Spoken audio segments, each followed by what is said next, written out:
Salam Kamir, kekaguman ilahi mengarah pada iman dan rahmat. Saudara-saudari yang terkasih, saya mendapatkan pisang satu sisir yang 2 hari lagi akan kuning-kuning dan besar-besar. Satu kali makan saja rasanya sudah kenyang sekali.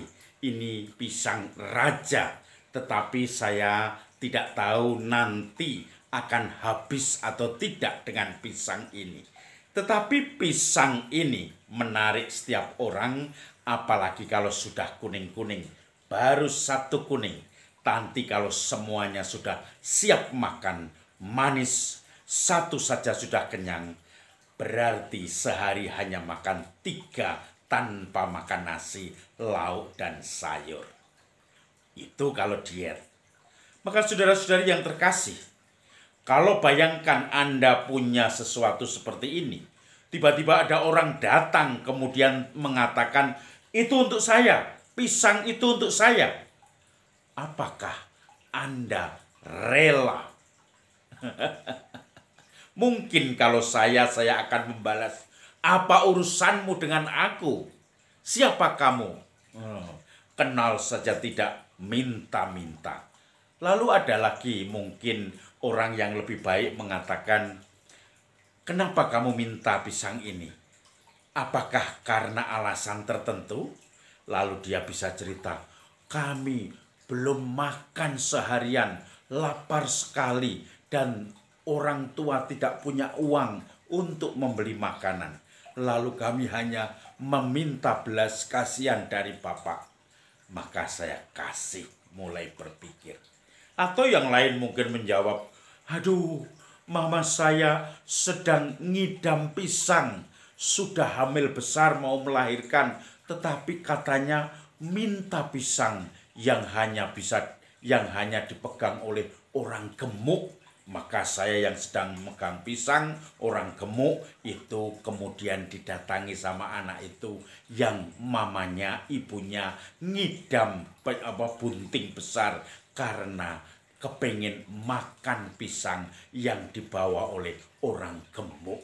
Lalu kemudian tentu saya akan memberikannya dengan cuma-cuma. Ini, saudara-saudari yang terkasih, kita mempunyai sesuatu yang melekat dalam diri kita.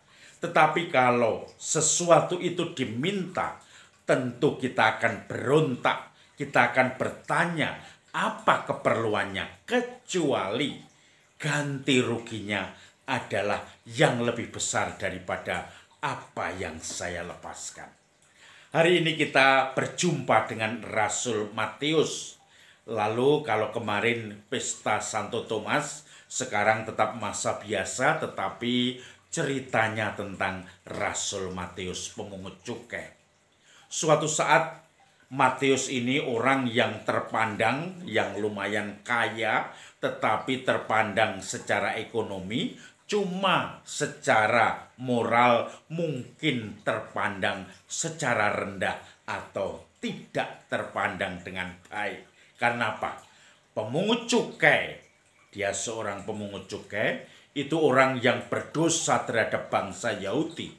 Orang yang selalu mengutip pajak-pajak untuk Romawi. Mereka adalah bagian dari karyawan Romawi, perpanjangan tangan Romawi, supaya tidak usah berantem dengan orang-orang Yahudi. Maka orang Romawi memasang orang-orang Yahudi sendiri untuk menjadi pengumpul pajak, pemungut pajak, seperti Gaius dulu yang sudah tertangkap karena apa? Korupsi, pajak yang dikumpulkan ternyata dimakan sendiri.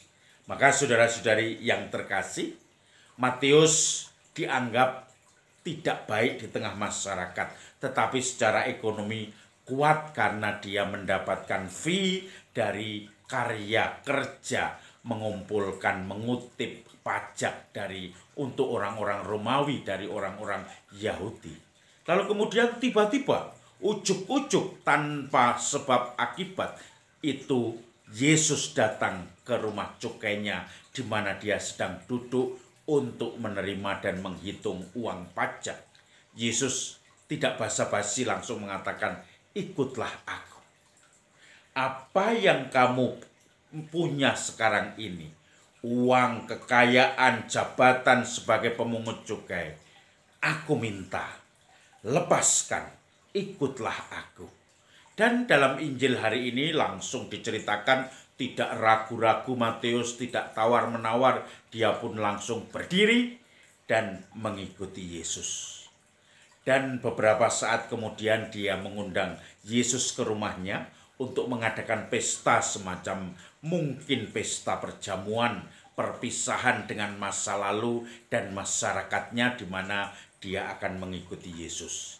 Lalu dia mengadakan perjamuan dengan Yesus dan murid-muridnya. Dan rupanya yang datang, yang diundang adalah orang-orang yang dianggap sampah masyarakat.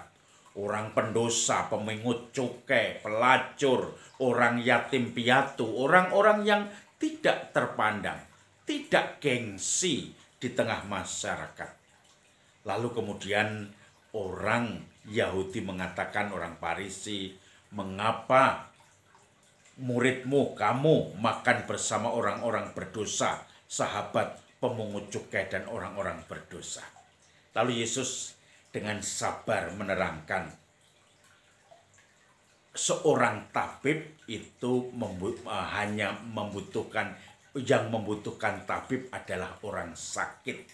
Maka orang akan lebih berharga bukan persembahan, bukan pemberi persembahan, tetapi hati yang remuk redam. Saudara-saudari yang terkasih, itu jawabannya. Orang Farisi, orang-orang yang merasa hebat mengikuti aturan-aturan hukum Taurat, itu orang yang memberi persembahan, yang merasa hebat, saya mampu melaksanakan tugas-tugas yang dibebankan Yahweh lewat hukum Taurat. Saya mampu memberi persembahan yang cukup untuk Tuhan.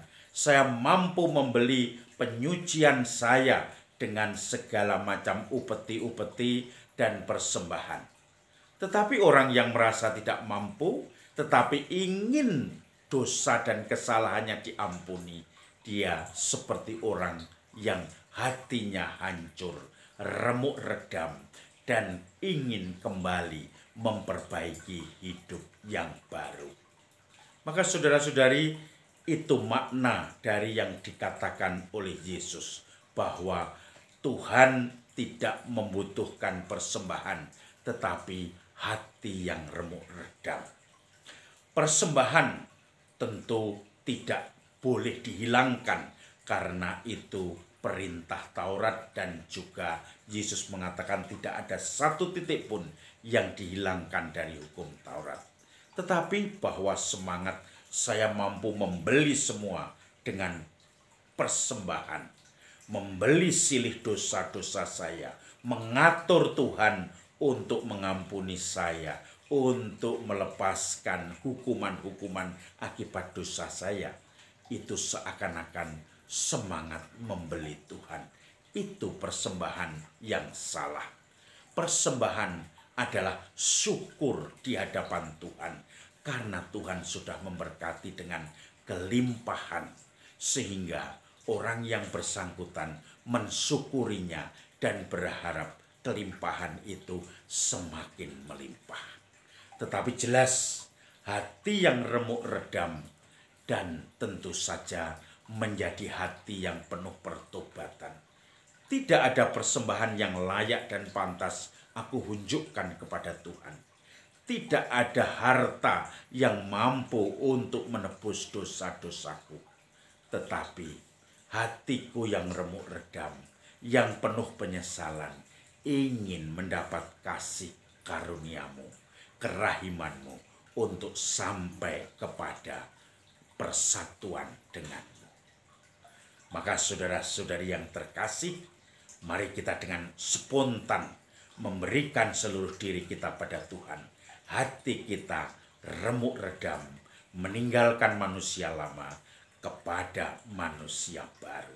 Dan semuanya bukan atas kekuatanku, hartaku, jabatanku, perintahku, tetapi hanya Tuhan yang berkuasa atas diriku. Salam Kamir, kekaguman ilahi mengarah pada iman dan rahmat.